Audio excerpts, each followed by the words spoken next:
Bem, pessoal, então, câncer de mama acaba não sendo uma doença única, mas sim um grupo heterogêneo, né, de doenças com comportamentos biológicos bem diferentes e com respostas diferentes a tratamentos. É por isso que, é, diante da suspeita diagnóstica e da confirmação, há diferentes alternativas, né, de terapia mais leves, mais pesadas, que vão trazer mais efeitos ou menos efeitos colaterais para o paciente, vão ser escolhidas aí, né, dentre as opções.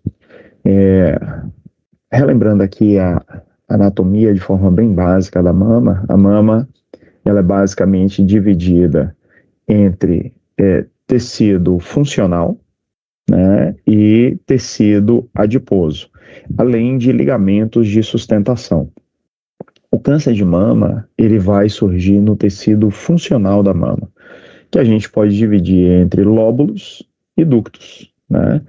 Então, existem os cânceres lobulares, existem os cânceres ductais. Basicamente, é essa a divisão, né, desse grupo de doenças, né, que forma o que a gente coloca num balaio só e chama de câncer de mama. Os cânceres ductais, eles acabam sendo muito mais comuns do que os lobulares, né? E as formas, né, de atipia, elas podem variar, né, bastante, indo desde lesões pré-neoplásicas, como as hiperplasias, até os carcinomas mais invasivos, mais infiltrativos, né, que obviamente trazem um pior prognóstico. Um dado que eu trago aqui para vocês é que de 80 a 90% dos casos diagnosticados de câncer de mama, eles são carcinomas invasivos dos ductos. Falei para vocês que os cânceres ductais, eles são os mais comuns, né? Então, 80 a 90% dos casos, pessoal, vão ser carcinomas invasivos do ducto, ou seja, cânceres já em estágio bastante avançado.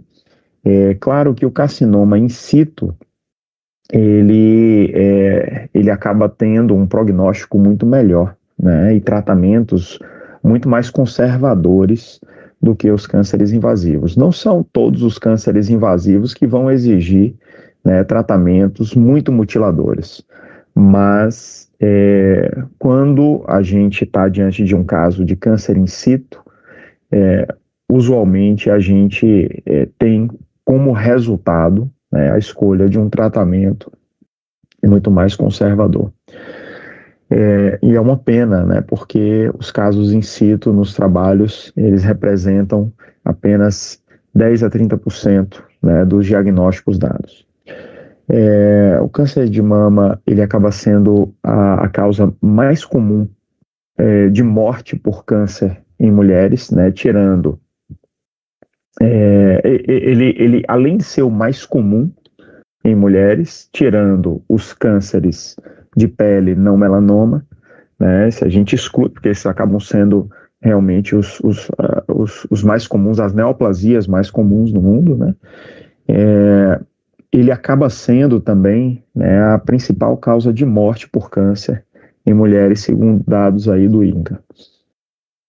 Existem fatores de risco que a gente tem como, de alguma maneira, manejar, né, ou então orientar a paciente? Sim. Eu trago aqui uma lista, né, para vocês e gostaria de deixar aqui um asterisco, né, em dois desses pontos aqui, dois desses parâmetros, que são os fatores comportamentais e ambientais, né, como o uso de bebida alcoólica, o sobrepeso, né, claro que isso aqui caminhando junto com a falta de atividade física, já se sabe que a atividade física, gente, é um fator comportamental extremamente relevante na prevenção não somente do câncer de mama, mas de vários outros tipos de cânceres. E a exposição à radiação ionizante, como a gente vai ver, né, na condução do rastreamento. E outro ponto que eu quero destacar aqui para vocês são os cânceres genéticos. Cânceres genéticos que a gente, antes de olhar aqui para essa aula, enfim, de vocês serem expostos aqui ao conhecimento, talvez vocês tenham uma ideia um pouco distorcida, né, que a genética ela acaba pesando muito. Ela pesa, sem dúvida, mas não são os principais casos, né, a principal forma de desenvolvimento de câncer de mama não é a genética.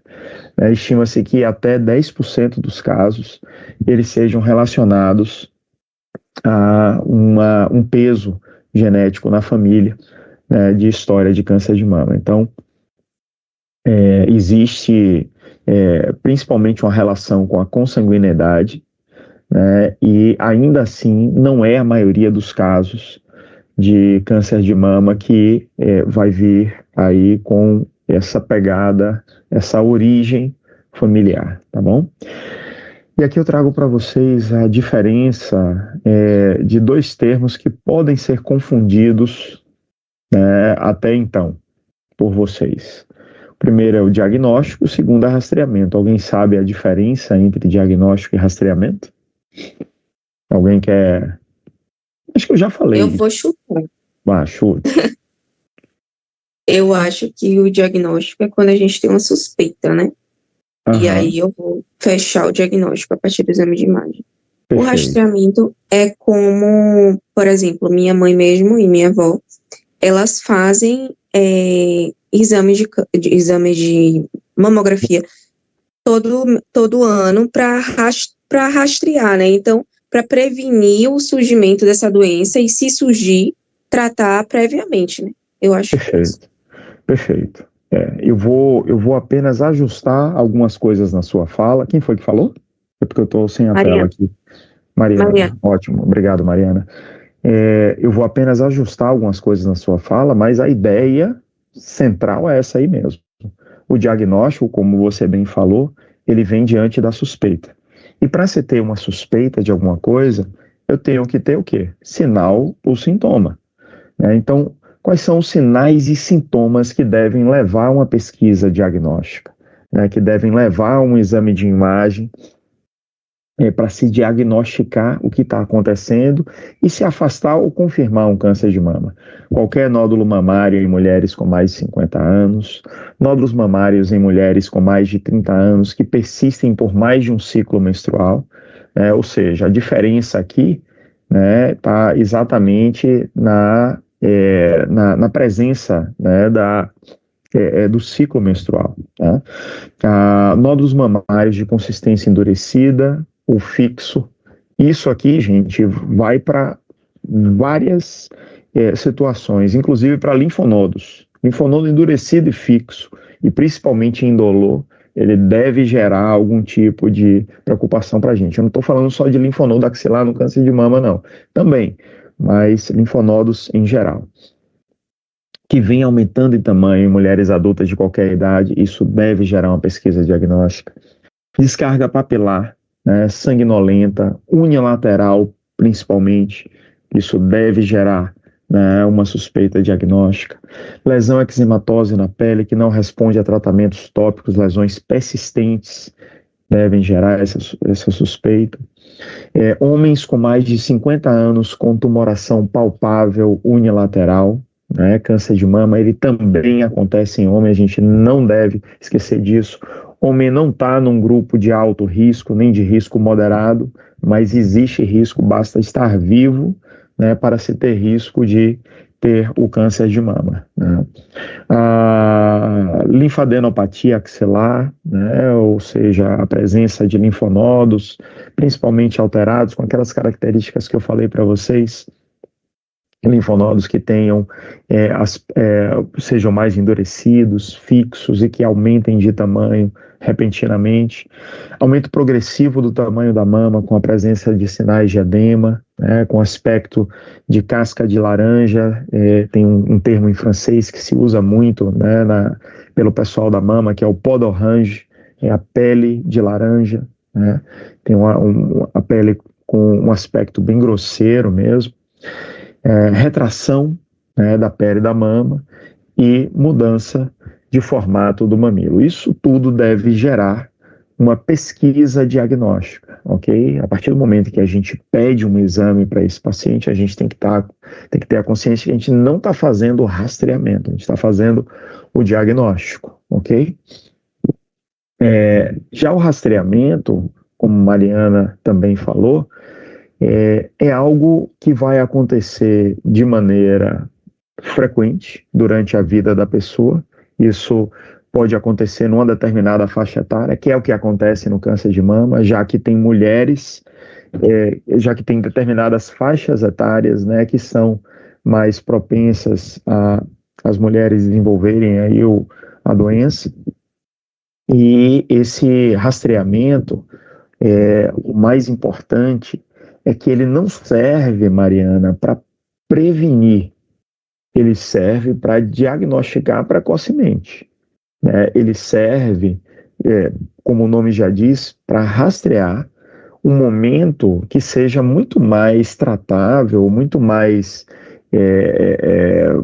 alcançável, né, a cura, né, da doença, que não tem como se prevenir exatamente. Na verdade, a gente pode, de uma maneira mais precoce na vida da mulher, orientar sobre todos aqueles fatores de risco, né, que ela pode evitar para diminuir esse risco da doença. Isso sim é prevenção, mas o rastreamento, ele é a busca, né, de uma maneira, digamos, mais geral, mais ampla na comunidade, a busca por uma doença incipiente, ou seja, a gente não tem como prevenir.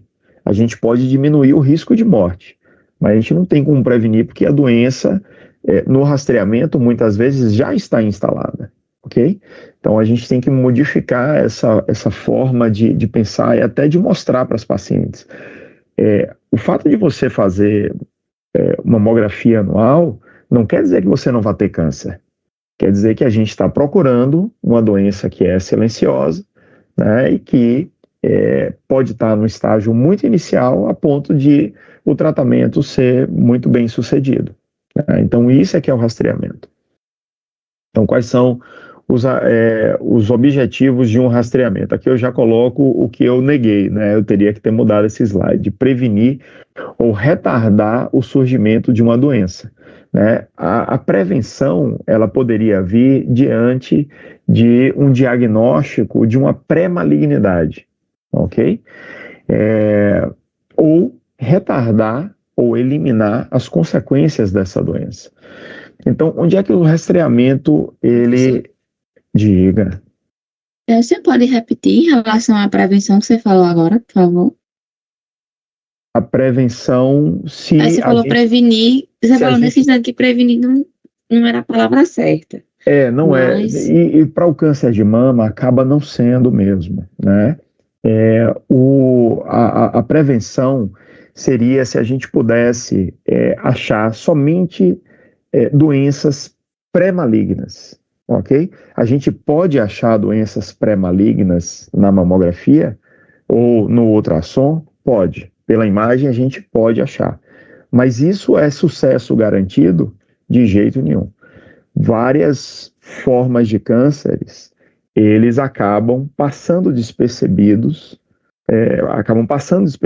na sua forma pré-maligna, né? Então, muitas vezes a gente vai achar, eu diria que até na maioria das vezes, a gente vai achar a doença já instalada, ok? Então, o rastreamento, eu entendo que acaba sendo um termo meio que confundidor. O rastreamento, ele não previne. A gente não pode dar essa impressão para a mulher, que ela sendo rastreada, ela vai prevenir o câncer de mama, ele não vai surgir nela, porque a prevenção é o quê? O não surgimento, né? Como é que se previne, vamos dizer aqui uma doença mais comum, como é que se previne diabetes, né? O diabetes do tipo 2, exercício físico, né? Alimentação balanceada, né, sem excesso de carboidrato, a não exposição, ou seja, a gente vai conseguir prevenir, né, o diabetes, a gente vai conseguir eliminar muitas vezes esse surgimento, essa incidência da doença. O diabetes tipo 1, ele consegue ser prevenido? Obviamente que não, né? Porque acaba tendo um fator aí genético, predisponente, enfim. Como é que se previne cirrose hepática? O paciente não usa álcool. Mas outras formas de cirrose genética tem como se prevenir? Não. Então, eu entendo que essa coisa da prevenção, ela dá a ideia de que a mulher não vai ter câncer de mama. E um método de rastreamento, ele pode até prevenir doenças avançadas, mas não o surgimento do câncer de mama. A prevenção do surgimento de alguma coisa, ela vem diante de, eventualmente, medicações ou medidas comportamentais. Um método de imagem, ele não tem como prevenir, ok? É isso que eu quero dizer para vocês. Tá bom? Então, onde é que o rastreamento ele se torna útil? Já falei isso para vocês em sala de aula. A doença, ela precisa não ser muito rara, né, de modo que a gente possa rastrear sem grandes perdas econômicas, né, para o sistema. Precisa ser uma doença grave em sua fase avançada, porque não faz sentido se rastrear algo que não seja grave, né? Na fase pré-clínica, ela precisa ser identificado por algum método de rastreamento, tá? O câncer de próstata, por exemplo, ele consegue ser identificado por um método laboratorial, né? Que é o PSA. O exame físico também, ele auxilia, né? Apesar de que os consensos eles têm se modificado com o tempo. Mas o rastreamento nem sempre significa método de imagem também, né? A imagem, no seu papel de auxílio diagnóstico, né, auxílio de conduta, ele também serve como rastreamento, mas não é a única forma de rastreamento. Para o câncer de mama, sim. Para o câncer de mama, vai ser a imagem, vai ser a única forma de rastreamento que a gente tem atualmente difundida aí, né, na prática clínica. Ele tem que ser tratável na fase precoce, né? A doença, ela, se for intratável, não faz sentido a gente rastrear, não faz sentido a gente gastar dinheiro com isso, né? E o tratamento precoce, ele tem que ter resultados superiores, né, ao tratamento tardio. Então, o que é que acaba se enquadrando, né, em todas essas características? O câncer de mama. Sabe-se que o rastreamento, ele comprovadamente reduz a mortalidade por CA de mama em cerca de 30%, né?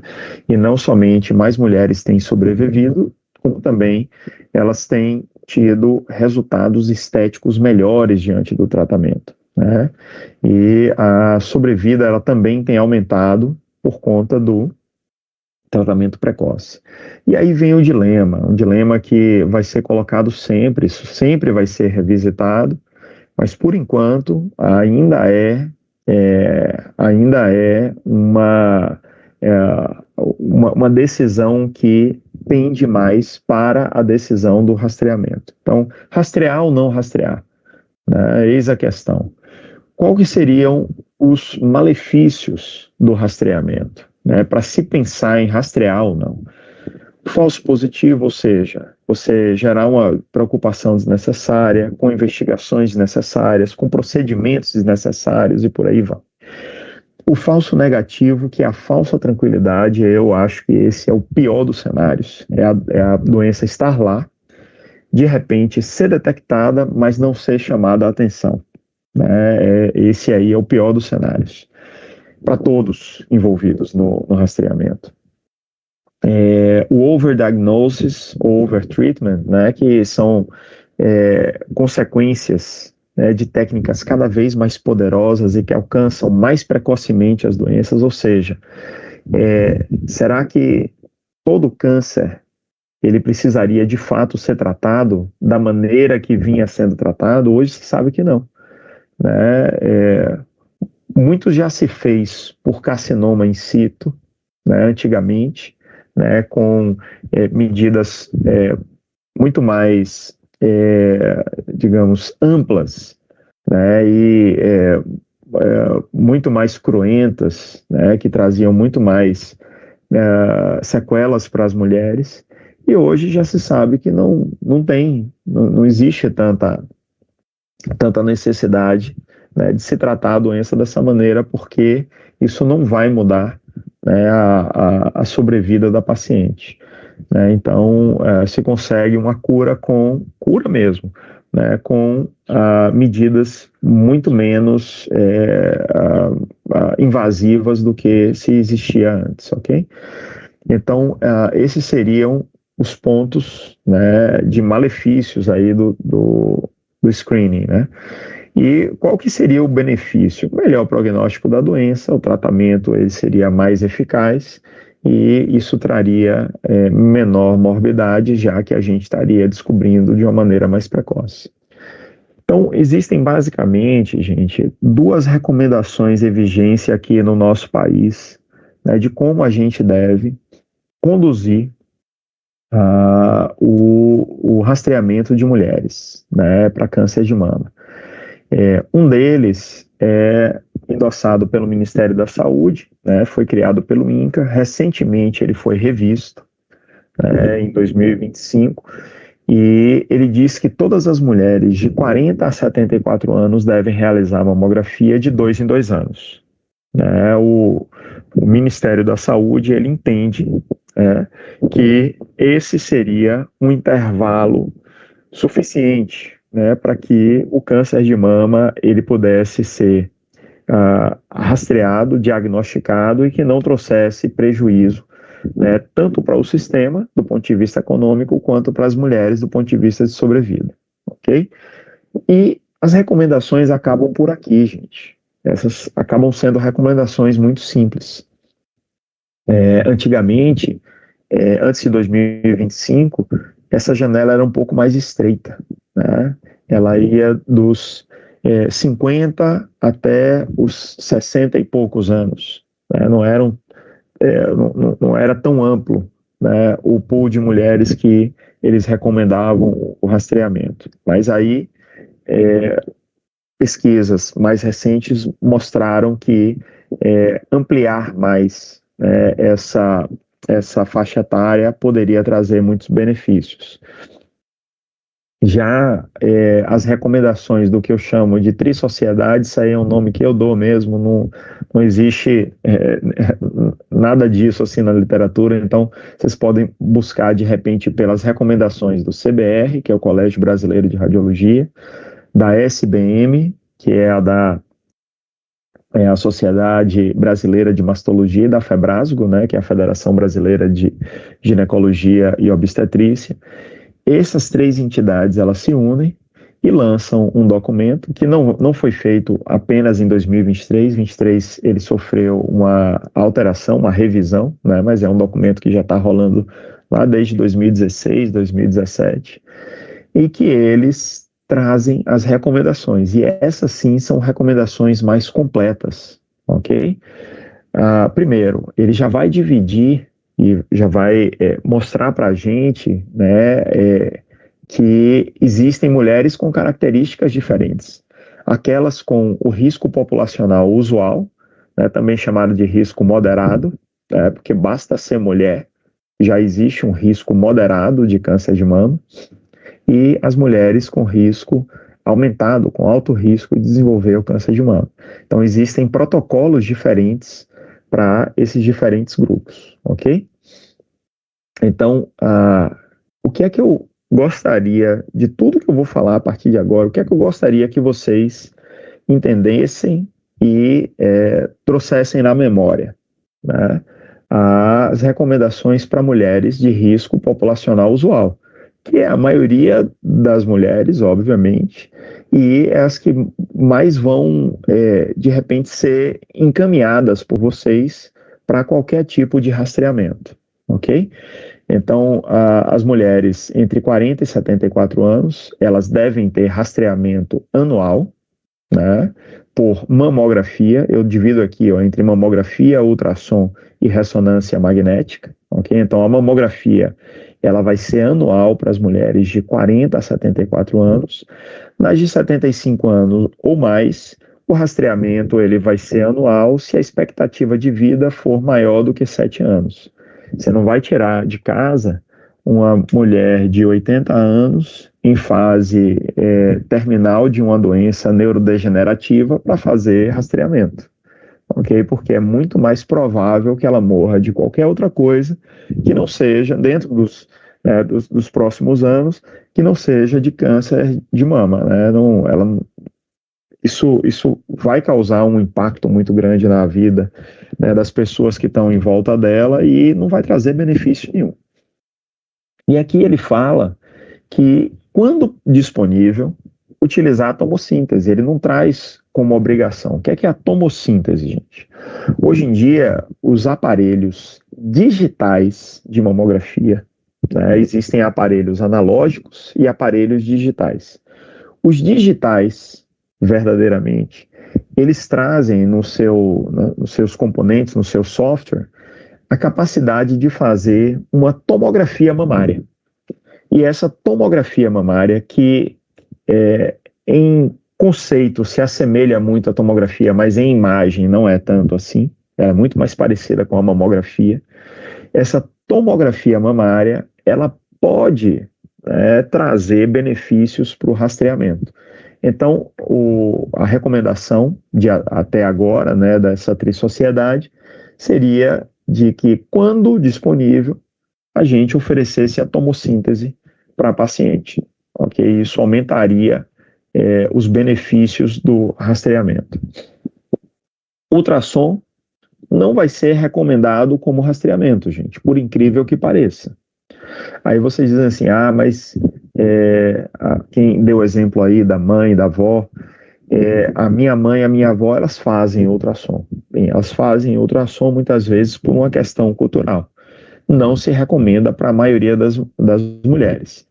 Mas pode ser recomendado, né, anualmente, principalmente para mulheres que tenham mamas densas e que não tenham acesso fácil à ressonância. Porque, teoricamente, a ressonância ela seria mais recomendada, né, para o rastreamento dessas mulheres com mamas densas. O que seria uma mama densa? Uma mama que tem menos gordura e mais tecido funcional. Uma mama mais cheia de lóbulo e ducto. Ok? Então, a densidade mamária, gente, ela vai sendo modificada. A gente vai ver isso em algumas imagens aqui, que eu estou trazendo somente para ilustrar. A densidade mamária, ela vai se modificando durante a vida.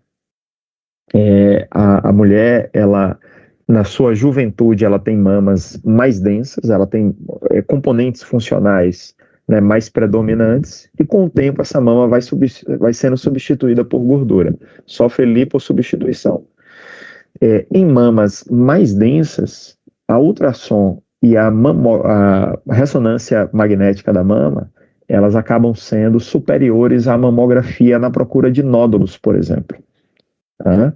Então, em mamas menos densas, a mamografia atua mais, ou seja, mamas mais gordurosas, a mamografia ela acaba atuando de forma mais eficaz, ao passo que o ultrassom e a mamografia atuam melhor em mamas mais densas, ok? Isso quer dizer, então, que mulheres com mamas densas não precisam fazer mamografia de jeito nenhum. Desses 3 métodos, o único que é capaz de detectar uma das formas mais precoces do câncer de mama, até ductal in situ, né, que seria a melhor forma da gente diagnosticar o câncer de mama, que é a microcalcificação, né, o achado de microcalcificação. O único método que é capaz de encontrar microcalcificação é a mamografia. Então, a mamografia ela não deve ser deixada de lado, mesmo em mamas mais densas, porque nessas mamas mais densas podem ser perdidos nódulos mais a gente pode achar microcalcificações. Então, de jeito nenhum, dispensar a mamografia para mulheres com mamas mais densas. Ela deve ser auxiliada por um dos dois, de preferência por esse aqui, pela ressonância. Mas não deve deixar de ser feito a mamografia, ok? Aqui um outro detalhe. A ressonância, quando recomendada para mulheres de mama densa, ela deve ser feita de 2 em 2 anos e não anualmente, ok? Se vocês memorizarem isso aqui, para mim já está o suficiente, ok? Eu já me sinto satisfeito. Aí as recomendações, elas... Professor? Pois não. Só uma dúvida rapidinho. Então, no caso de mulheres com mamas mais densas, elas vão fazer a mamografia anualmente e a ressonância bianual ou os dois? Bianual. Não, a mamografia anualmente, a ressonância de 2 em 2 anos, ok? Mas eu posso lhe dizer que o que acontece na prática é que as mulheres que têm acesso à ressonância, que são as que têm plano de saúde, elas não conseguem com tanta facilidade fazer essa ressonância de 2 em 2 anos, ok? É muito mais comum que essa dobradinha aqui, olha, seja feita. Mamografia e ultrassom. Faz sentido ficar fazendo ultrassom numa mulher com mama totalmente substituída, uma mama bem gordurosa? Não faz sentido. Não faz sentido, porque a mamografia, por si só, ela já consegue fazer o rastreamento tranquilo dessa mulher, ok? Só que o que acontece, gente, talvez por uma questão mesmo uma questão mais de exposição hormonal durante a vida, está sendo cada vez mais raro eu falo isso do ponto de vista prático, essa é uma observação minha, está sendo cada vez mais raro a gente encontrar mulheres que tenham uma mama totalmente substituída por mama, ou quase que totalmente substituída por gordura, quis falar gordura, viu? Então, mama quase que totalmente substituída por gordura hoje já não é mais tão comum, ok? A gente percebe que as mulheres estão chegando em idades muito avançadas com mamas muito densas, muito densas. Então, esses dois caras aqui estão sendo cada vez mais necessários, tá bom? Bem, existem recomendações diferentes para mulheres de risco maior? Sim. Por exemplo, aquelas que têm história pessoal, né, por biópsia, por qualquer motivo, elas fizeram uma biópsia de uma determinada lesão e tiverem a hiperplasia lobular atípica, lobular in situ clássico, né, o carcinoma lobular in situ clássico ou hiperplasia ductal atípica. Elas precisam se submeter ao cálculo de risco para toda a vida, de câncer de mama. Então existe um modelo matemático que se faz no computador mesmo. Os mastologistas, eles costumam usar esse software e aí calculam esse risco, né, de vida inteira dessa mulher desenvolver câncer de mama. Se esse risco ele for menor do que 20%, você tem determinadas recomendações para mamografia. Ok? Se ele for maior do que 20%, maior ou igual a 20%, outras recomendações. Se esse risco ele tiver entre 15% e 20%, já existem outras recomendações aqui para ultrassonografia. Essa paciente, ela vai ter, né, vai ser considerada a ressonância magnética independentemente da densidade da mama dela, né, a depender do risco, se esse risco ele for aumentado, maior ou igual a 20%. Ou seja, não é o meu objetivo ficar esmiuçando e pedindo para vocês decorarem, né, cada uma dessas condutas. Mas saibam que se a paciente ela tem já diagnóstico de pré-malignidade ou malignidade, a gente modifica a conduta para ela. Ok? A conduta ela já não é mais a mesma. Nunca a mamografia ela vai ser para rastreamento, para fins de rastreamento, ela nunca vai ser em menos de um ano. Ok? A ressonância ela pode até ser anual, mas a mamografia ela nunca vai ter um espaçamento de menos de um ano, né? No mínimo de um ano de intervalo aí entre um exame e outro, ok? Bem, vocês têm uns slides agora, se vocês quiserem dar uma olhada depois e ver cada uma das condutas, podem ficar à vontade. Isso não vai ser exigência para vocês durante a avaliação, ok? Se a paciente tem história pessoal, né, com tratamento, né, principalmente, de carcinoma ductal in situ ou carcinoma invasivo, seja qual for da mama, a gente já vai ter outras recomendações para cada um dos métodos.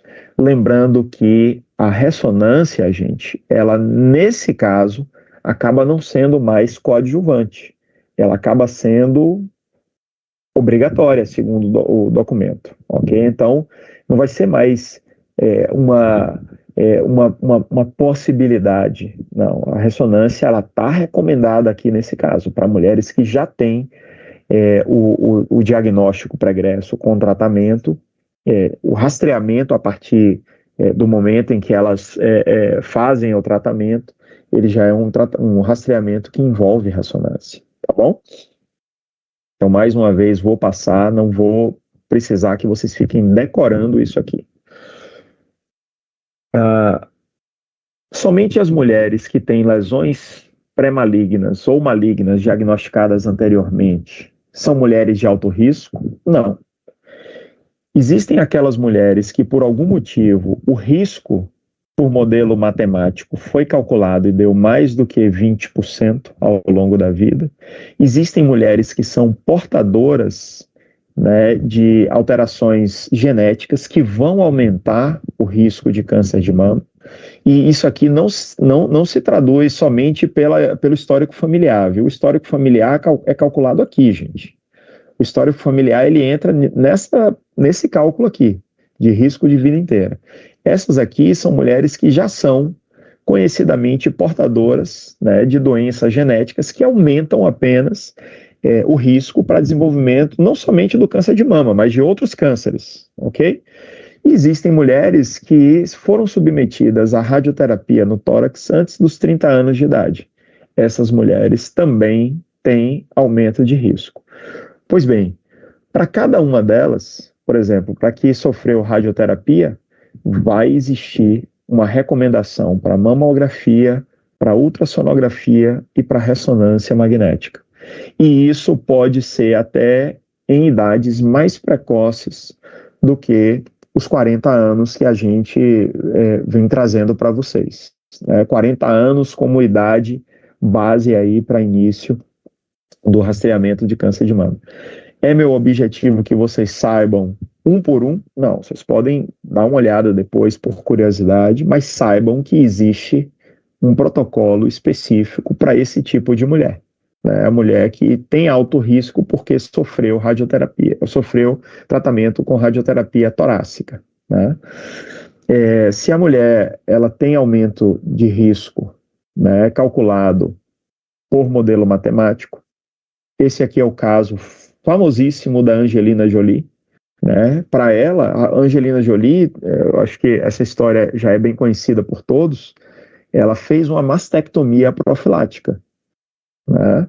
E ela fez uma mastectomia profilática baseada no cálculo de risco em modelo matemático. O risco dela deu muito aumentado para câncer de mama. A história conta, né, de que foi um risco tipo 100% a partir de uma determinada idade. E como ela tinha esse risco de ter câncer de mama, se ela vivesse até aquela idade, ela tinha a opção de fazer uma mastectomia profilática, ok? Então, para essas mulheres, existem, as que não vão se submeter à mastectomia, né? Existe um protocolo específico de rastreamento? Sim, inclusive envolvendo ressonância magnética. Aqui, mais uma vez, a ressonância magnética não é uma opção, ela é obrigatória, ok? E para as que têm mutação genética, também aí tem uma sopa de letrinhas para vocês se divertirem depois. Não vou pedir para que vocês decorem tudo isso, né, existem recomendações específicas para cada um dos métodos, beleza? Em resumo, o que é que eu gostaria que vocês extraíssem? Toda mulher entre 40 e 74 anos, ou seja, de risco usual, deve se submeter ao rastreamento anual por mamografia. A ultrassom ela vai ser recomendada como complementar à mamografia, sendo obrigatória para mulheres em mamas densas. Se você tiver acesso, se a mulher tiver acesso à ressonância magnética, que se faça a ressonância magnética, ok? Bianual, como a gente viu.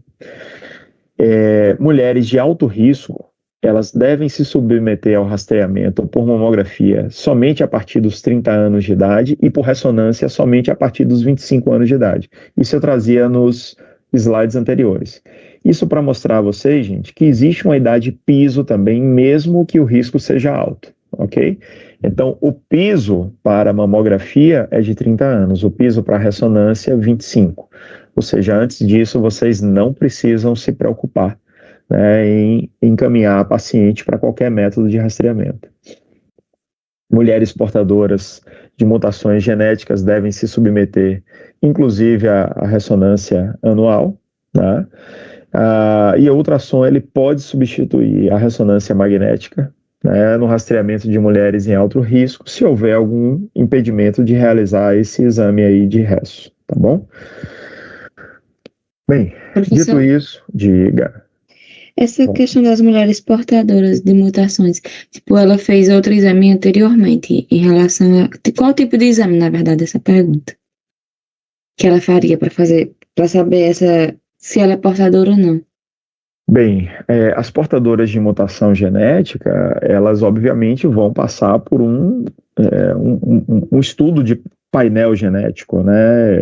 Enfim, elas vão começar com alguma suspeita dentro da família, como qualquer outra doença genética, né? Primeiro se suspeita dentro da família, né? E daí se faz um mapeamento genético para saber se ela tem, se ela é portadora ou não. Então, existe um protocolo, né, de investigação por exemplo, mutações no BRCA1, BRCA2? Certamente que sim, mas isso está totalmente atrelado, né, à ocorrência de câncer familiar. Então, essa mulher, provavelmente, ela vai chegar ao mastologista, né, com a queixa de que existe muito câncer na família, né, câncer de mama na família. Esse mastologista ele vai fazer um estudo ali, uma entrevista muito bem feita, né, de modo a preencher aí esse questionário, né, que se calcula o risco a vida inteira, e a partir das ocorrências dentro da família, ele vai pedir ou não o estudo genético. Né? Não vai ser toda mulher também, né, com qualquer caso na família que vai precisar passar por um rastreamento genético. Né? Isso vai depender muito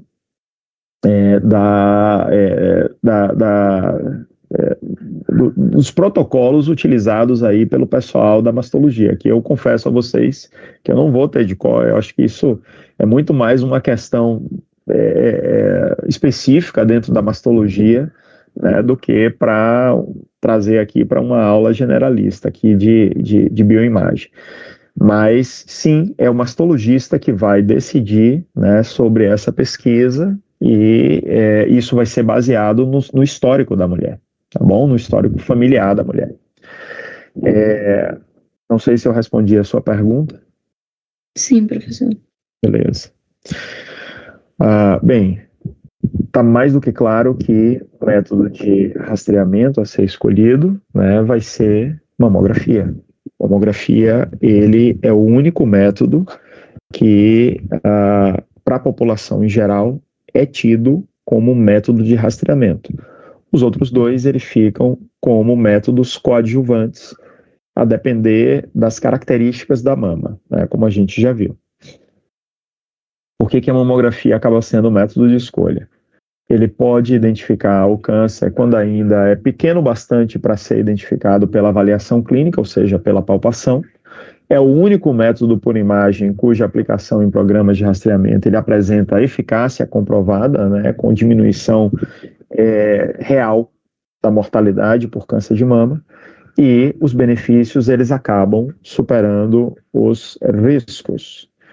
Quais que são as desvantagens da mamografia, principalmente em relação a outros métodos que a gente tem disponível aí para auxiliar no rastreamento? Utiliza radiação, ou seja, é uma radiografia do peito, é uma radiografia especial, não é feito com o mesmo aparelho, obviamente, de raio-x, mas é a base de raio-x. Ele não permite prever o comportamento biológico de lesões suspeitas, ou seja, ele não consegue determinar o padrão histológico da doença, né? Ele não consegue encontrar todos os tipos de câncer em todas as mulheres. A gente já viu aqui que cânceres que vão surgir como nódulos, né? Em mulheres de mama densa, eles vão passar despercebidos aqui pela mamografia.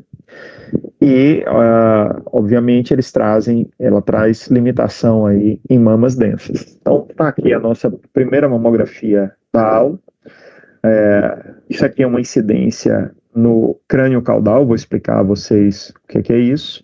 E a gente percebe que a mama, apesar da gente não estar vendo muito bem o contorno da pele aqui em cima, né, a gente consegue ver aqui embaixo, a mama, ela pode ser basicamente dividida em porções mais escurecidas e porções mais claras.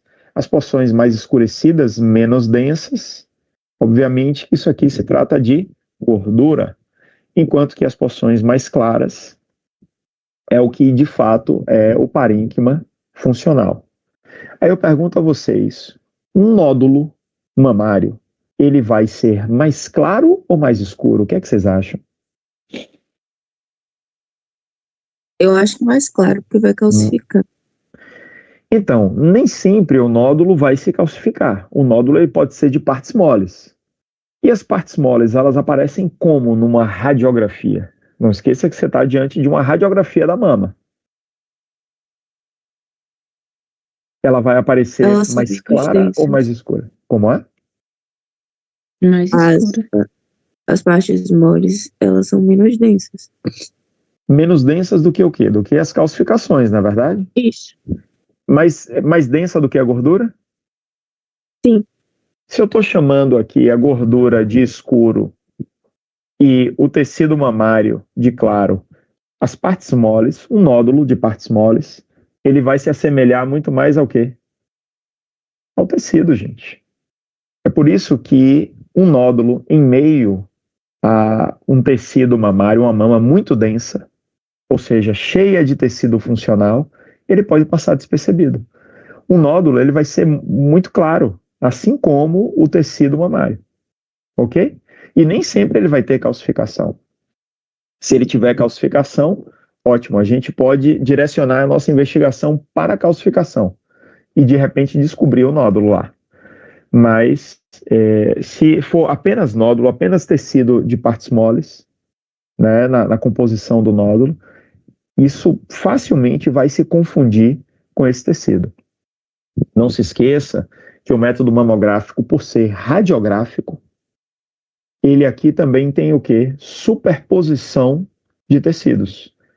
Eu não consigo aqui dizer o que é mais superior e mais inferior na mama. Consigo? Eu não consigo avaliar aqui a espessura de da mama. Eu vejo numa chapa apenas a soma de densidades, né, de uma determinada incidência da mama. Mas eu não consigo dizer o que é que está à frente, atrás, o que é que está superior ou inferior. Concordam comigo? Eu consigo dizer o que é que está desse lado e desse apenas. Mas nessa incidência, a gente vai ver daqui a pouco, isso aqui é medial e lateral. Eu não consigo dizer aqui o que é superior ou inferior. Vocês vão entender daqui a pouquinho isso. Mas para mim, nesse momento, é necessário que vocês entendam que nódulo vai ser algo tão branco quanto o tecido mamário e que, por isso, se ele estiver em meio ao tecido mamário, ele vai se confundir. Ele não vai aparecer, ele não vai se evidenciar, tá bom? Já a calcificação é muito mais densa do que o tecido mamário. Então, eu consigo observar mesmo que ela esteja em meio ao tecido mamário. Se tiver microcalcificação, eu vou conseguir ver. Ok? Tá claro isso aí?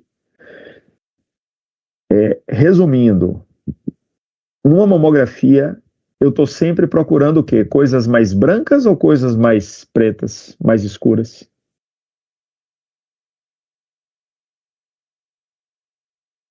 Mais escuras, porque é de partes moles, né? Não. Estou procurando coisas mais brancas, gente. Mais escuro aqui é gordura. Ok? A gordura, ela se apresenta mais escura. O tecido mamário se apresenta mais branco. O nódulo, ele é isodenso ao tecido. E as calcificações são mais densas ainda do que o tecido. Vocês esqueceram dos conceitos lá da radiografia, gente? É a mesma coisa que a gente usa aqui para mamografia. Ok, vamos seguir. Como que é a técnica mamográfica, então?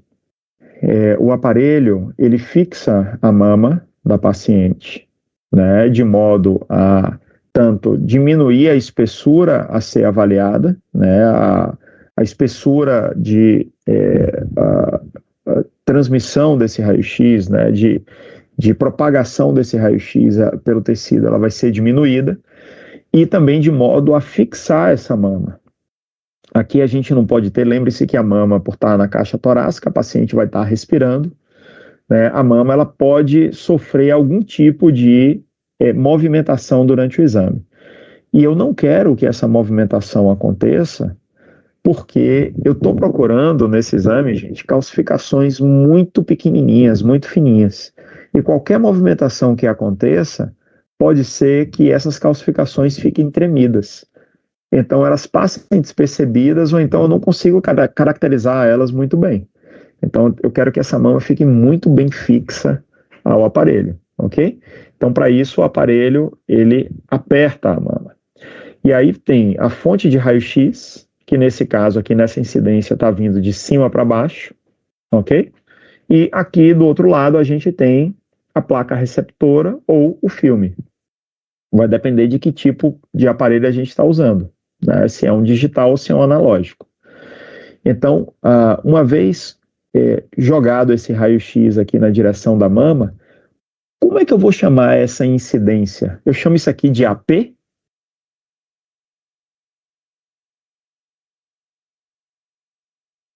Não. De PA? De perfil?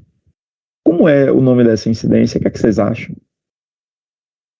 Vocês que aprenderam a dar nome às incidências, de acordo com a transmissão, a propagação do raio-x no corpo da paciente.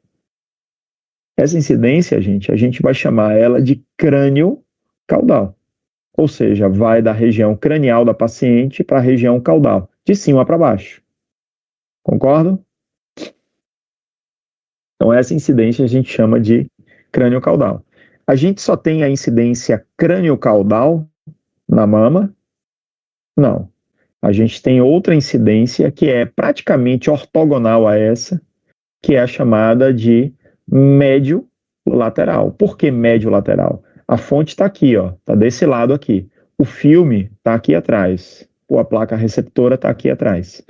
Então ela vem da região mais medial da paciente, do meio da paciente, e o raio-x ele vai passar para a região lateral da paciente. Ok? Com essa crânio-caudal, eu consigo dividir a mama em duas metades. A metade medial e a metade lateral da mama, a metade mais axilar, perto da axila. Ok? Com essa incidência médio-lateral, eu vou dividir a mama em superior e em inferior. Eu aqui não consigo dizer o que é medial e o que é lateral. Assim como aqui eu não consigo dizer o que é superior e inferior. Ok? Se chama de mediolateral oblíqua porque não é uma mediolateral verdadeira. Ela é meio obliquada, como vocês podem ver. E por que ela é obliquada? Porque isso deixa confortável o suficiente o procedimento para a gente pegar a parte da axila da paciente. as meninas devem estar agora aí fazendo um monte de cara feia, já pensando no momento, né, de se fazer uma mamografia. Pois bem, é um exame que aperta realmente, gente. Mas acreditem, o aperto, ele está muito mais no psicológico do que no físico, realmente. Viu? Aí vocês vão dizer, não, porque não é com você. Eu já ia falar. Eu sei disso. Porque minha mãe fala isso.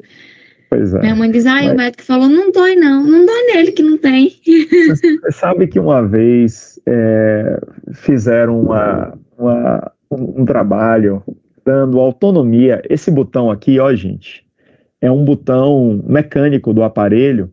Esse aparelho, ele é meio eletrônico e ele é meio mecânico. Até um certo ponto, você desce essa placa contra essa outra através de botões eletrônicos. Então, vem o sistema descendo, né? Aí chega no momento em que você não precisa descer mais no eletrônico, você pode fazer no manual, para ficar mais, digamos, mais palpável para quem está apertando. Então, uma vez fizeram um trabalho deixando as pacientes apertarem a própria mama com isso aqui. Né? Então, elas mesmas é que iam dizendo qual que era o limite delas.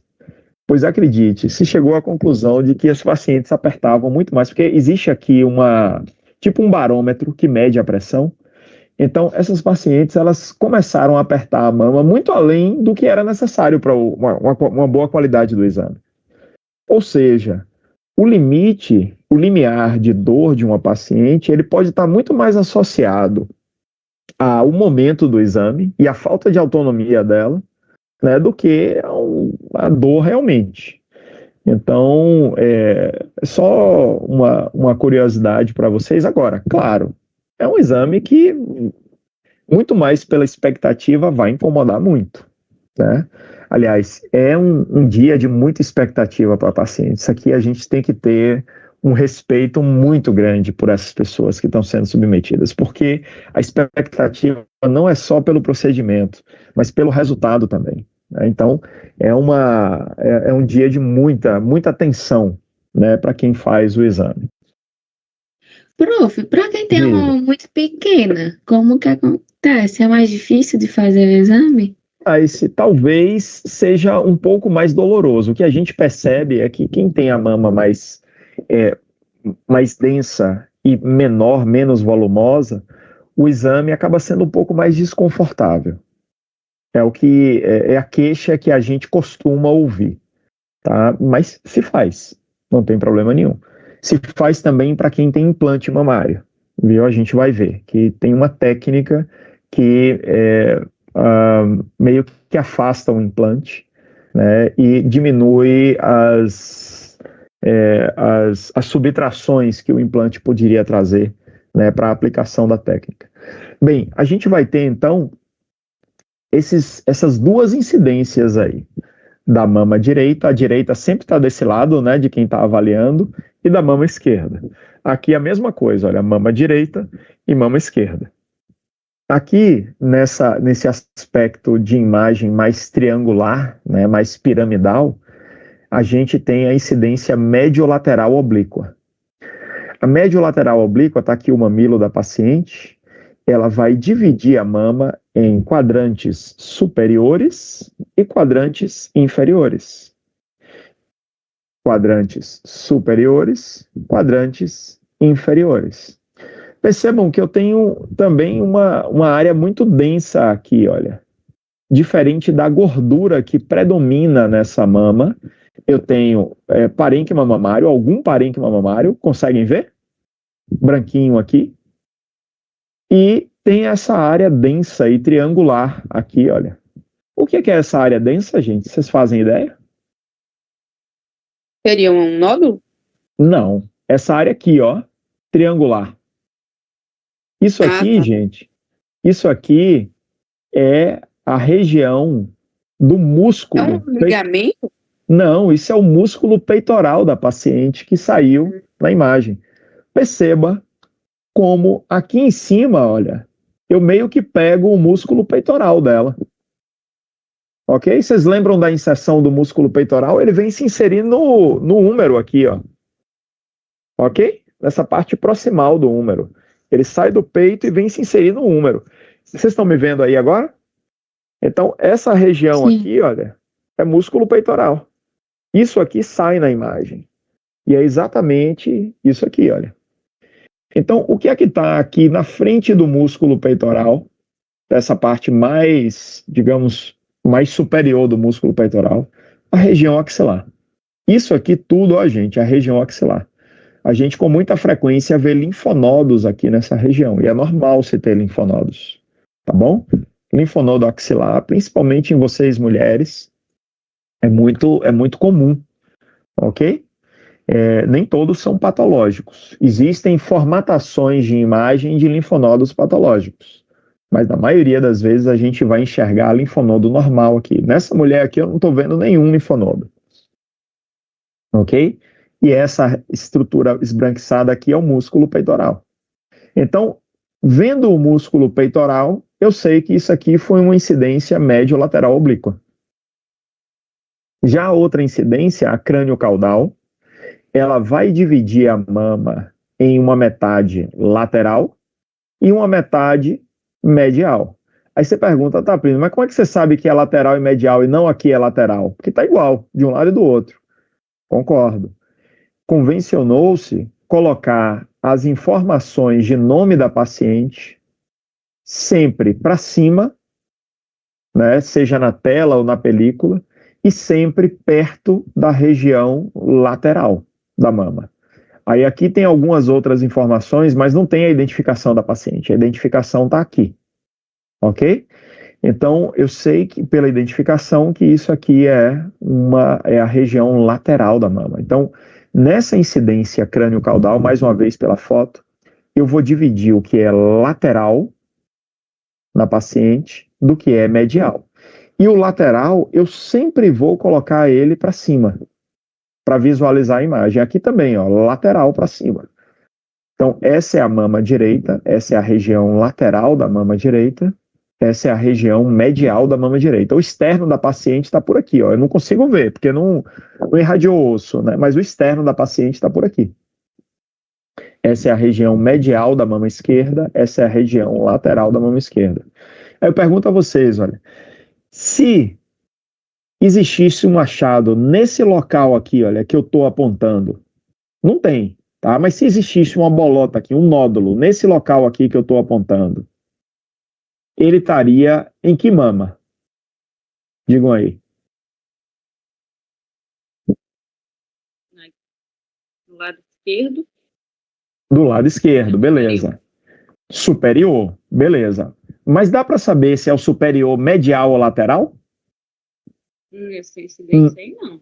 Não. Tá no meio. Mas se essa mesma lesão aqui, ela aparecesse aqui, olha, nesse local, eu poderia dizer que está na mama esquerda, no quadrante superior medial. Então, isso, do ponto de vista anatômico, como vocês estão me vendo aqui, seria uma lesão que estaria aqui, olha, no quadrante superior e medial. Ok? Então, a queixa da palpação da paciente seria aqui, nessa região. Beleza?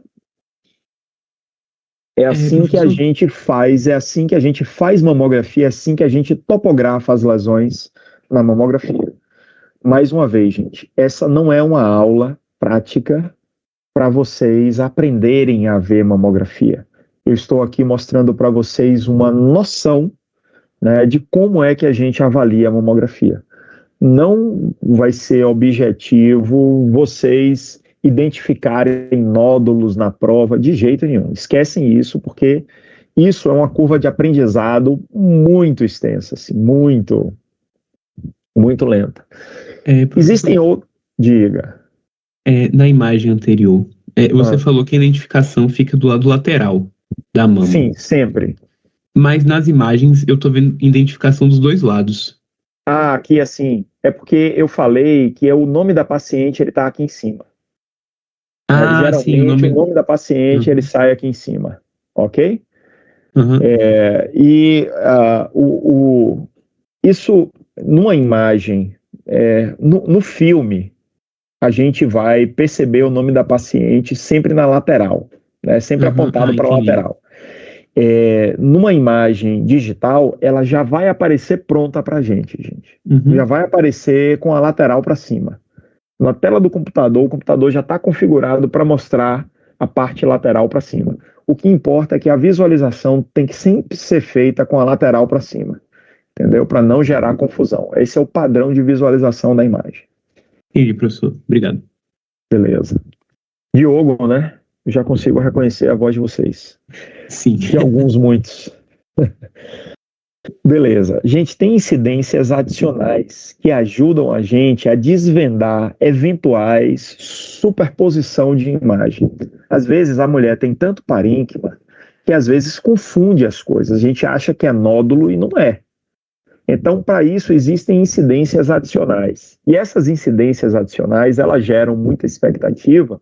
Primeiro, porque elas só são feitas diante do pedido do radiologista, né, que está sendo responsável pela execução do exame.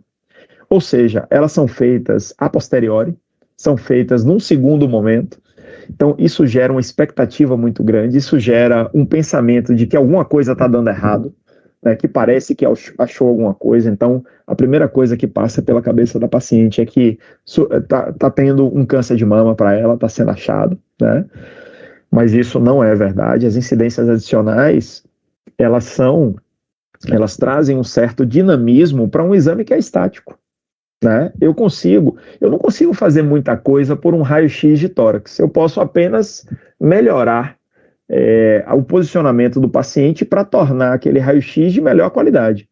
Mas a mama, por ser uma estrutura anexa ao tronco, né, e relativamente móvel, pendente, a gente consegue, de repente, movimentar ela de modo a diminuir a dificuldade na avaliação, né, de alguns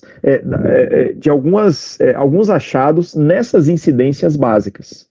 Então, a gente pode fazer com que, a gente pode pedir ao técnico para rolar a mama, né? E nesse rolamento, ele faz um leve giro na mama sobre o próprio eixo, e isso, de repente, esclarece se alguma coisa que a gente está vendo é nódulo ou se é superposição de parênquima.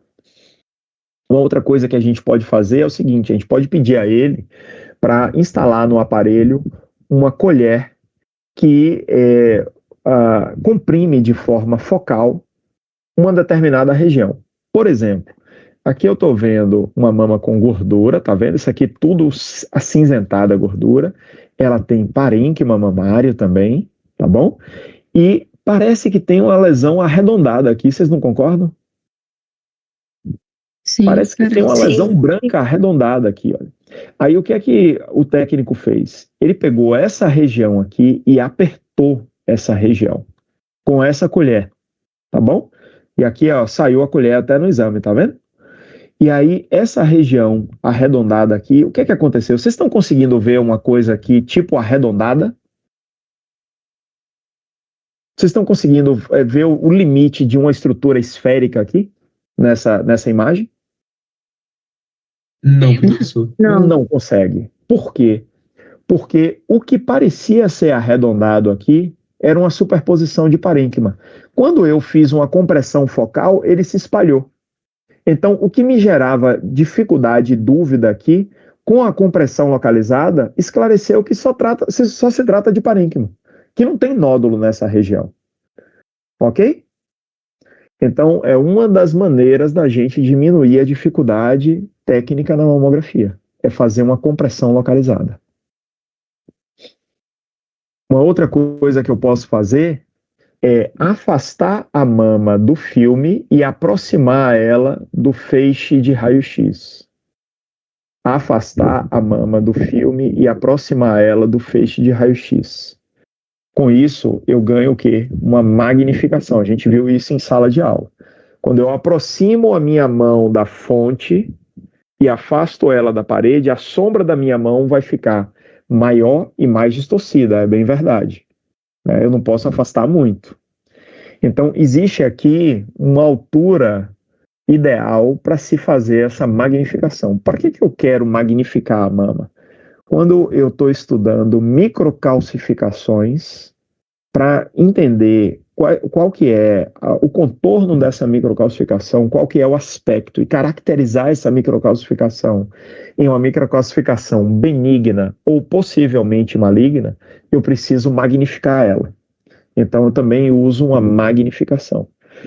Fazer uma magnificação não quer dizer que a paciente está com câncer de mama. Fazer uma magnificação quer dizer que eu tenho que complementar o exame para estudar um achado que potencialmente venha a ser um câncer de mama. Agora, pode ser, ok? Uma outra manobra que eu posso fazer nas pacientes portadoras de implantes de silicone. O implante de silicone, ele é instalado na mama antes, ou melhor, por detrás da glândula ou por detrás do músculo peitoral. Hoje em dia se faz muito mais por detrás do músculo peitoral, ok? Mas eu posso facilitar a visualização da glândula. Isso aqui é um implante, viu, gente? Ele é branco assim porque o silicone, o líquido, ele aparece bem brancão assim. Ele é muito espesso, né? Ele é muito volumoso. Ele é bem brancão. Veja que nessa mama aqui, olha, apareceram algumas imagenzinhas nodulares muito próximas ao silicone. Isso aqui provavelmente é cisto, né? Cisto que surge por conta da manipulação cirúrgica que essa mulher sofreu previamente. Então, o que é que a gente faz para estudar melhor esse parênquima mamário aqui, que é o que interessa? Isso aqui interessa para a procura de câncer de mama? De jeito nenhum.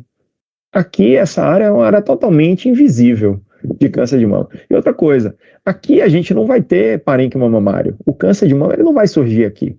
Ele vai surgir aqui.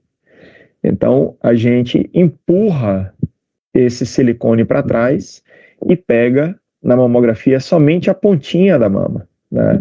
Chama-se manobra de Eklund, né? Que é esse rechaço que a gente faz no implante de silicone. Perceba que um dos cistinhos saiu aqui, ó, parcialmente na imagem, tá vendo?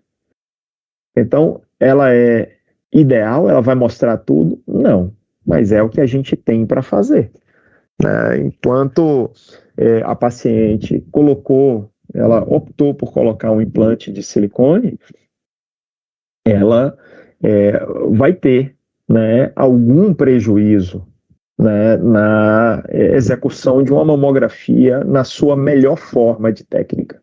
Não tem como a gente negar isso, gente. É impossível se fazer o rastreamento?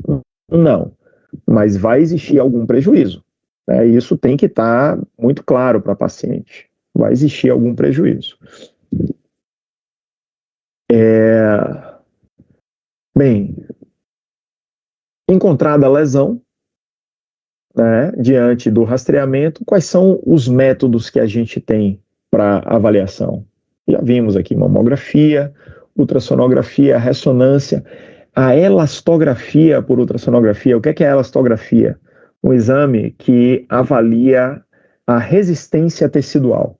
A gente pode, através do ultrassom, avaliar a resistência tecidual de um determinado local da mama, e através dessa avaliação de resistência, a gente consegue dizer se aquilo ali se trata de um tecido mais para neoplásico ou um tecido benigno. A elastografia é uma técnica que ainda está sendo aprimorada e não é utilizada pelo BIRADS. Ela não está incluída no rastreamento mamográfico, ou no rastreamento do câncer de mama. Ok? Mas saibam que ela existe e que num futuro próximo pode ser que seja incluída sim. E a tomossíntese, que eu já mostrei para vocês o que é, né? Seria uma pseudotomografia da mama, né? Algo muito parecido com a tomografia, mas não exatamente como ela. Bem, o que é que nos guia nessa investigação? O que é que nos guia tanto no rastreamento quanto no diagnóstico do câncer de mama? O BIRADS, né, que é o Breast Image Report and Data System. O BIRADS, dentro dos sistemas RADS, foi o primeiro a ser concebido, né, o mais antigo de todos. A gente já está aí na 5ª edição, né, do BIRADS em vigência, okay? Que sofreu, inclusive, uma nova revisão recentemente. Pois bem, o BIRADS, gente, é um sistema de léxico que abrange tanto a mamografia, quanto a ultrassonografia, quanto a ressonância magnética. Então, ele traz termos específicos e achados esperados para cada um desses métodos, tá bom? Quais são as funções do BIRADS? Ele tende a uniformizar o palavreado que a gente usa no relatório, né? E para isso ele utiliza palavras específicas que a gente chama de descritores. Com isso, ele tenta promover uma transparência nos relatórios dos exames de imagem, auxiliando na definição uniforme de conduta diante das características da lesão. Ele não tem como objetivo, gente, definir diagnóstico de neoplasia nos exames. Ao contrário do LIRADS, no fígado, que define neoplasia, o LIRADS 5 já é CHC, a gente viu isso. Aqui o BIRADS 5 não significa que a paciente tem câncer de mama, tá? Significa que ela tem um altíssimo risco daquela lesão representar câncer de mama, né? Mas não se tem garantias de que é câncer de mama.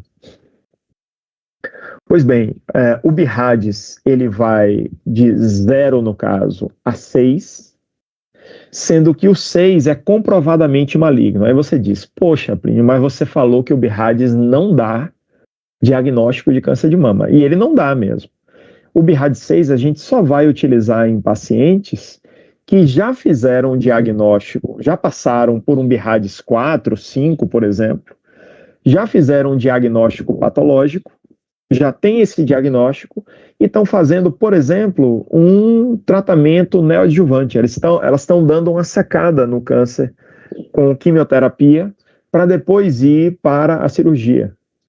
Tá? Então, é uma forma da gente dar o BIRADS 6. A gente sabe que a paciente tem o câncer de mama, que ele não foi retirado, a lesão está lá, e que ela está apenas no momento de tratamento em que ela está secando esse câncer para depois passar para a cirurgia definitiva, ok?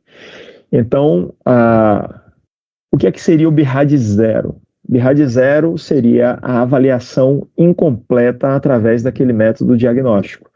E eu admito que o método diagnóstico ele não me traz todas as informações para eu dar qualquer um desses BIRADS aqui, e que eu preciso de um exame complementar. Por exemplo, uma ultrassonografia.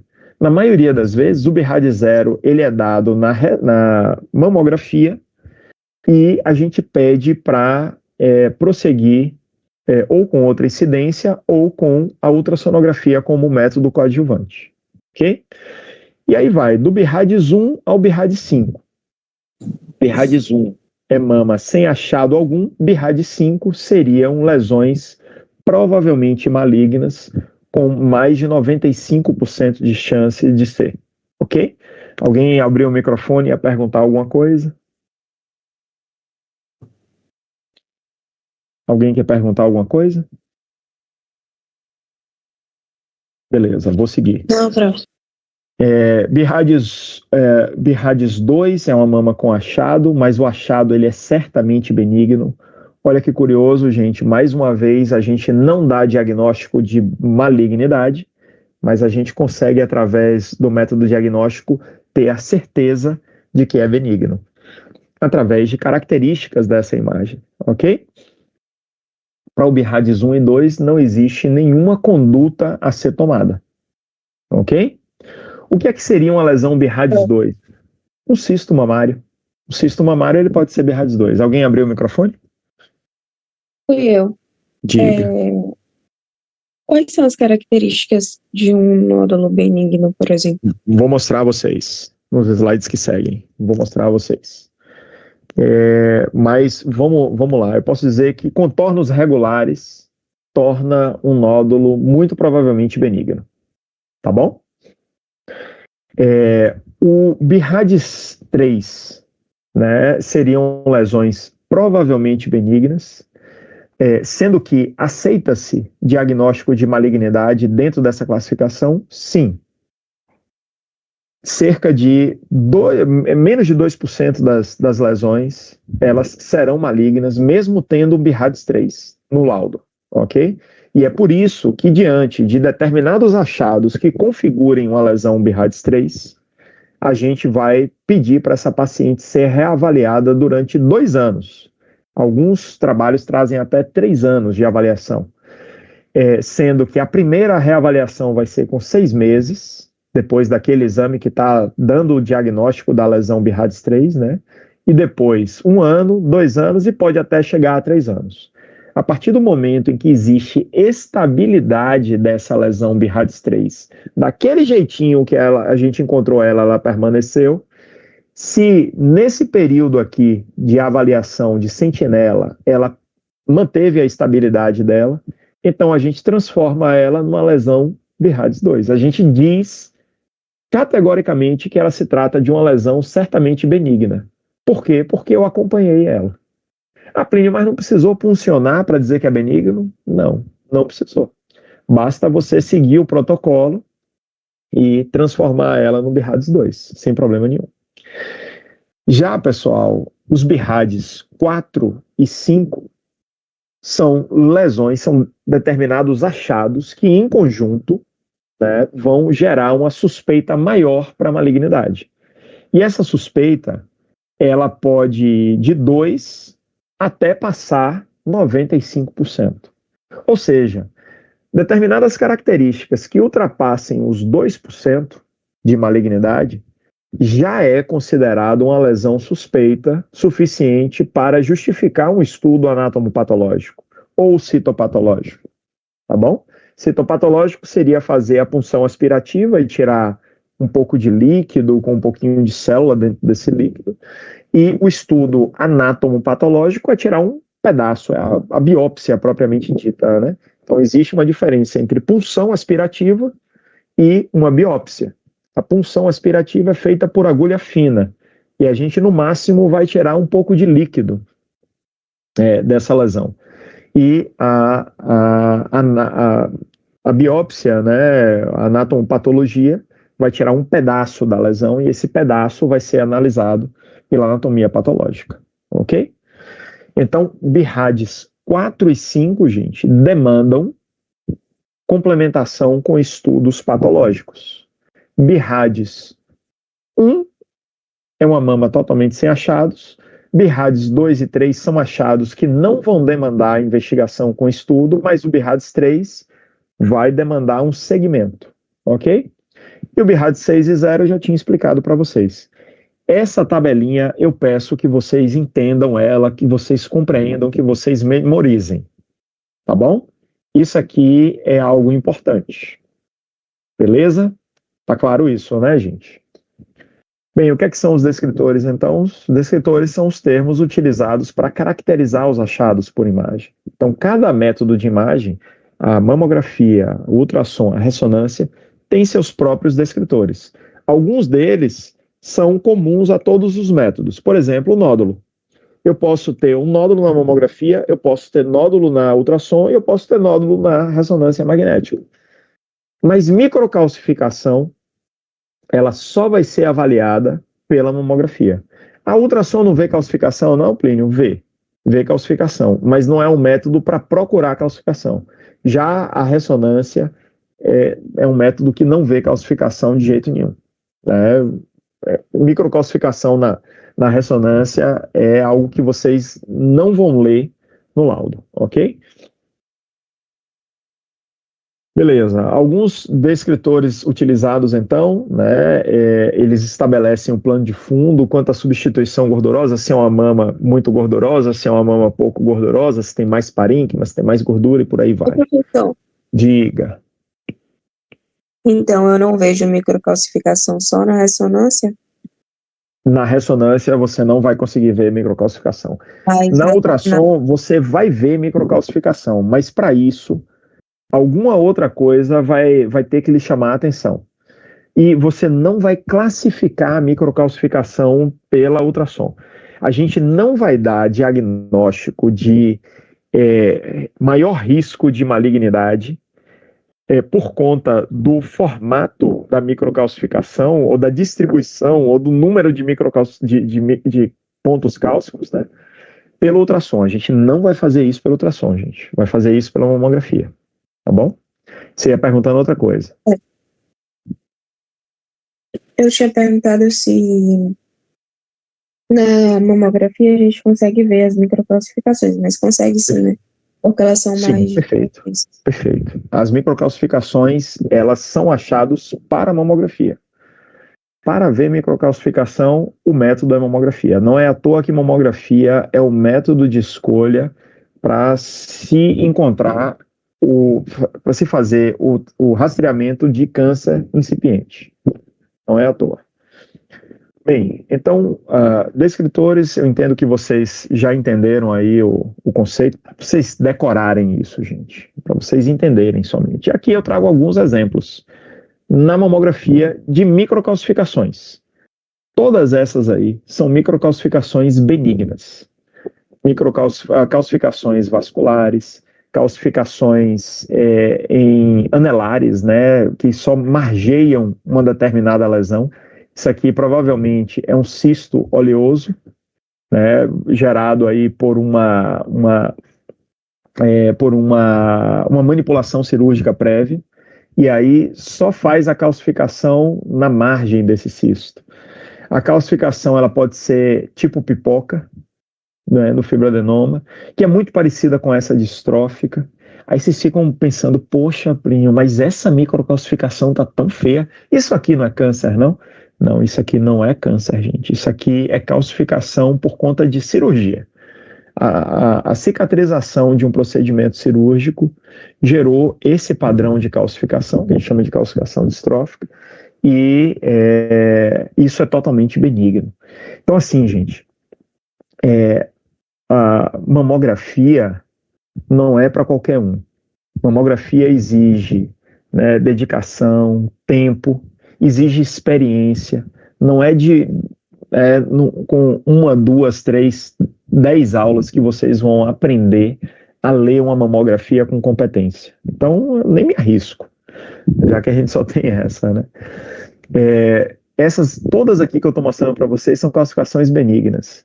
Essas todas que eu estou mostrando aqui para vocês são suspeitas para malignidade. Então, como vocês podem ver, muitas são bem parecidas com essas outras que eu mostrei aqui. Tá? E pequenos detalhes, eles, seja de distribuição, seja do formato da calcificação, eles vão trazer um maior ou menor risco daquilo representar malignidade e levar a paciente para uma biópsia. Ok? Ninguém me perguntou, mas como é que se faz biópsia guiada por mamografia? Será que se faz biópsia guiada por mamografia? É por punção, não? Tem que inserir uma agulha, né? Mas como é que a gente vai saber exatamente o local, já que a mamografia ela traz em cada imagem 2 planos? Me parece mais... pode fazer. Fazer 2 incidências? Faz 2 incidências, mas ainda assim não ajuda, porque a biópsia é em tempo real, não é verdade? Auxilia a contração? Então, mas e se for microcalcificação? Se fosse um nódulo, beleza. Entre fazer uma biópsia de nódulo por mamografia e fazer uma biópsia de nódulo por ultrassom, é melhor que a gente escolha o ultrassom, que é mais fácil. Mas como é que se faz biópsia de microcalcificação? Existe um aparelho especial de mamografia, gente, que a gente utiliza nele uma técnica chamada de estereotaxia. E essa técnica de estereotaxia, ela gera uma visão, né, uma percepção tridimensional através de réguas e cálculos.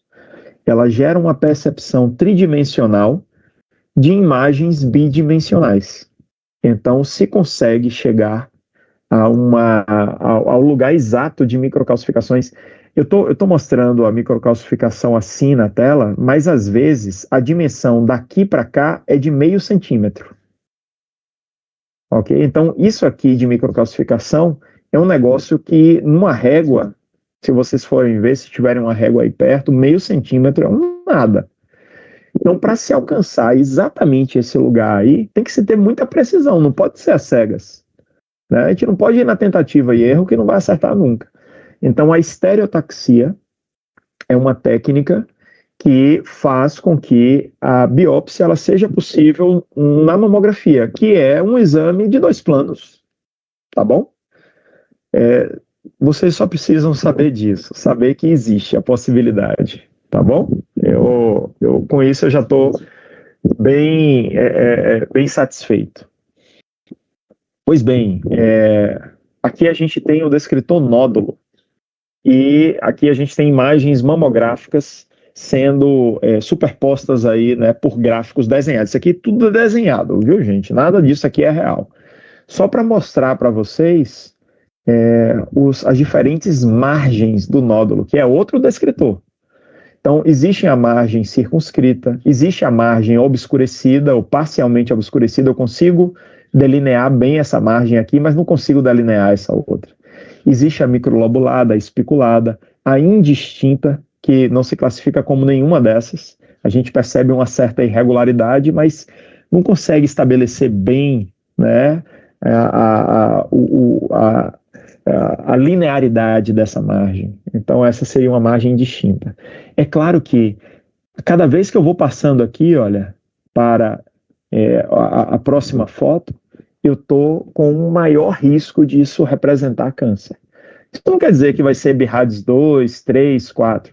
Existem critérios para a gente chegar ao BIRADS. Mas eu posso dizer a vocês, olha, que daqui para cá é pelo menos 4 ou 5. Né? Dessa microlobulada até espiculada, é pelo menos 4 ou 5. Essa aqui é 5 de boa, BIRADS 5. Mais de 95% de chance de representar câncer. É quase certeza que é câncer. Tá, Plínio, você não pode dizer que é câncer? Não. Acreditem, existem lesões benignas que podem aparecer desse jeito. É muito pouco, mas pode. Então, não é um método que vai dar o diagnóstico certeiro de câncer de mama. Tá bom? Vai sempre precisar da biópsia. Então, aqui eu trago para vocês, tanto na mamografia, que são essas imagens de baixo, quanto na ultrassonografia, imagens BIRADS 2. Na mamografia, a gente tem aqui fibroadenomas totalmente calcificados, é a calcificação em pipoca, ok? São nódulos, e esse aqui é uma calcificação já em rim, ó, como eu mostrei para vocês. Em rim, que eu falo, é ring calcification, né, a calcificação anelar. Então, são calcificações benignas. Essa aqui é meio anelar, e tem uma calcificaçãozinha pontiforme ali dentro. Uma calcificação redonda, grosseira. Essa aqui é anelar também. Aqui a gente tem calcificação vascular. Tudo isso é calcificação benigna. Né? Tudo isso daria um BIRADS 2 na paciente. Já no ultrassom, o exemplo máximo de BIRADS 2 é um cisto simples. Cisto simples não tem nenhum risco de representar câncer de mama. O que é que caracteriza um cisto no ultrassom? Imagem totalmente anecoica de contornos bem regulares, formadora de reforço acústico. Tá bom? Esses seriam exemplos de BIRADS 2. Aqui a gente tem exemplos de nódulos provavelmente benignos. Nódulos regulares, no caso aqui na mamografia, né, um nódulo regular, oval, sem calcificação associada a ele, né, nenhum tipo de calcificação. Se tivesse calcificação grosseira em pipoca, já podia dar um 2 de cara, né, mas sem calcificação, a gente classifica ele como um 3. No ultrassom, percebam, isso aqui é um nódulo sólido. Perceba que isso aqui, ele tem baixa ecogenicidade, mas não é anecoico. Eu também tenho dificuldade de encontrar aqui um reforço acústico. Né? Então, não é anecoico, não tem reforço acústico, eu já classifico isso aqui como nódulo. Isso aqui já não é um cisto. Isso aqui é algo sólido dentro desses limites aqui, dessa lesão. E se é algo sólido, eu não posso classificar como benigno definitivamente. Eu posso, no máximo, acompanhar isso aqui por alguns anos e aí estabelecer benignidade depois de comprovada a estabilidade disso. Tá bom? Eu pergunto a vocês, como é que um cisto apareceria aqui na mamografia? A mamografia é um método radiográfico. Como é que um cisto, algo de conteúdo líquido dentro, apareceria aqui na mamografia?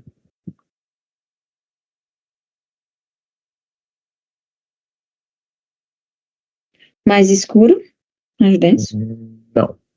Gente, como é que líquido aparece na radiografia, gente? Vocês já esqueceram disso? Líquido e partes ele é mais moles. denso. Líquido e partes moles tem diferença na Eles têm a radiografia? mesma densidade. Então Tem a eu acho que mesma ele não densidade. apareceria. Ele não apareceria, aqui ele não apareceria ou ele apareceria igual a esse nódulo aqui? Eu não tô vendo o nódulo que você tá apontando. Você não está vendo o nódulo na mamografia? Tá aqui, ó. Ah, sim, o que você tá apontando. Eu não O tava que eu vendo estou só. apontando. A minha pergunta vai acabar onde? Dá para eu saber pela mamografia se isso aqui é nódulo cístico ou nódulo sólido? Acho que não. Não dá. Não dá, porque líquido e partes moles têm a mesma densidade. Uma mamografia com um nódulo assim, obrigatoriamente ela vai ter que se tornar uma ultrassonografia. Porque aí a ultrassonografia vai dizer se é hipoecóico ou se é anecoico. Se for anecoico, é um cisto. Se for hipoecóico, é um nódulo sólido. Se for anecoico, é benigno, definitivamente. Eu não preciso fazer mais nada. Se for hipoecóico, e sendo um nódulo sólido, vai ter que fazer um segmento anual. Ok? Começando com 6 meses. Então, mamografia, gente, com uma imagem assim, obrigatoriamente vai ser um BIRAD 0. Ou seja, está incompleto. Eu não consigo todas as informações para classificar essa imagem. Eu coloquei aqui no BIRADS 3 de propósito, porque ela potencialmente é um BIRADS 3, mas depois de ter sido feita a ultrassom. A gente pode até reclassificar essa mamografia com BIRADS 3 num próximo exame, mas ela, no primeiro exame, sendo vista essa imagem aqui, ela vai sair como um 0, para virar ultrassom. Só mostrando para vocês a dinâmica, né, de como funciona essa investigação de nódulos. Tá aí, ó, achados suspeitos para malignidade, calcificações de vários formatos. Eu tenho aqui uma redonda, eu tenho aqui uma mais grosseira e mais longuinha, eu tenho aqui umas bem fininhas aqui, ó, e longuinhas também. Eu tenho uma outra que é mais apagadinha, eu tenho outra que é menorzinha ainda, parece uma poeira. Calcificações pleomórficas. Isso aqui gera um BIRADS pelo menos 4 na mamografia, ok? Essas calcificações precisam ser investigadas. Aqui outra coisa, olha, uma imagem que tem um aspecto mais especulado, né, um negócio meio triangular, eu não consigo definir se é nódulo, se não é. Essa é uma imagem que depois de apertado não desapareceu, né? Obrigatoriamente isso aqui vai ter que ter uma complementação com a compressão, não desaparecendo, ela pode virar um BIRADS 4, ok? Aqui um BIRADS 5, olha para essa mama, gente, isso aqui tudo é mama gordurosa, tá vendo? Isso aqui tudo é gordura. A paciente tem até uns nódulos bem regulares aqui, olha, e tem uma calcificação aqui, olha. Mas ela tem perto do bico do peito dela, bico do peito esse que não tá para fora, é um bico para dentro, tá vendo? Tá repuxado. Ela tem um nódulo bem especulado. Olha para esse outro nódulo aqui, olha. É outro caso aqui, ó. Em meia mamografia, a gente tem um nódulo mais regular e tem um que tem bordas mais especuladas, meio indistintas também. Isso aqui é um BIRADS 5. No ultrassom, eu nem consigo ver o nódulo direito. Apesar de ser uma lesão fortemente hipoecóica, eu não consigo ver os contornos aqui, ó, na região posterior. Por quê? Porque é uma lesão que faz sombra. Isso aqui, gente, não é coisa boa. Eu não vejo aqui uma hiperecogenicidade para justificar essa sombra. No ultrassom, isso aqui é um nódulo extremamente suspeito. Admitamos que ele venha mais ou menos daqui para cá, olha. Tá mais ou menos isso aqui, o ultrassom, o restante é sombra. Ele seria um nódulo, inclusive, olha, mais alto em relação à pele do que largo. Isso aqui é outra forma de percepção de nódulo no ultrassom que gera uma suspeita, que gera uma suspeita de malignidade, né? Quando o nódulo está em pé e não deitadinho no ultrassom. Então existem várias formas da gente avaliar, vários descritores que mantém aqui a nossa avaliação bem feita, de modo que a gente não deixe passar lesões suspeitas de câncer de mama. Ressonância pode ajudar a encontrar câncer? A gente já viu que sim. né? E a ressonância, ela vem com um benefício. A ressonância se injeta contraste. É um exame que obrigatoriamente vai injetar contraste na procura do câncer. E aí a gente pode ter alguns tipos de realce aqui que vão nos ajudar, né? Tanto a morfologia dos achados quanto o realce vão nos ajudar a descobrir se aquela lesão é câncer ou não. Pois bem, se ela tem um maior risco ou não de ser câncer, né? Que a gente já viu que ser câncer não dá, né? E nenhum desses métodos vai conseguir dizer que é câncer de verdade. Aí existe a forma da gente avaliar as curvas de realce. Como é que funcionam essas curvas? A gente injeta contraste na paciente e faz cortes com o passar do tempo no mesmo lugar, no mesmo nódulo. E a gente percebe que esse nódulo ele vai ganhando contrastação com o tempo. E essa contrastação ela vai meio que permanecendo, subindo, parecendo que vai subir eternamente. Essa seria a curva do tipo 1. Né, em que a contrastação ela sobe sempre. Esse nódulo aqui, ele tem baixíssima chance de ser maligno. Já a curva do tipo 2, nesse nódulo aqui, ó, ela subiu e atingiu meio que um platô. Ela não desceu totalmente, mas atingiu um certo platô aqui. Então, essa aqui tem uma suspeita um pouco maior para malignidade.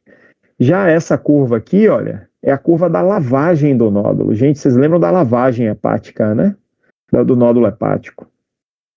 Esse nódulo ele realçou muito e depois ele desceu o realce, ele se lavou, né, pelo meio de contraste, ou seja, esse nódulo aqui na mama, assim como no fígado, nódulos que lavam, eles são nódulos perigosos. Aqui aumenta bastante a chance de malignidade, mas não dá diagnóstico definitivo, ok?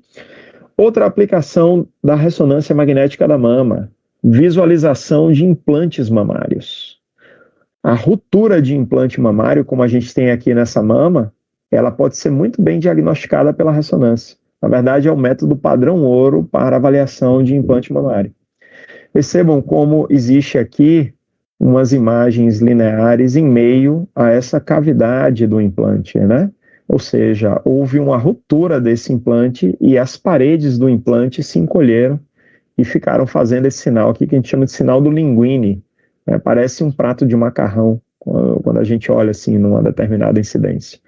Aqui a gente tem um implante íntegro, ó, mostrado pela ressonância. Então a resto é um exame massa para implante. Já no ultrassom, a gente também pode avaliar implante.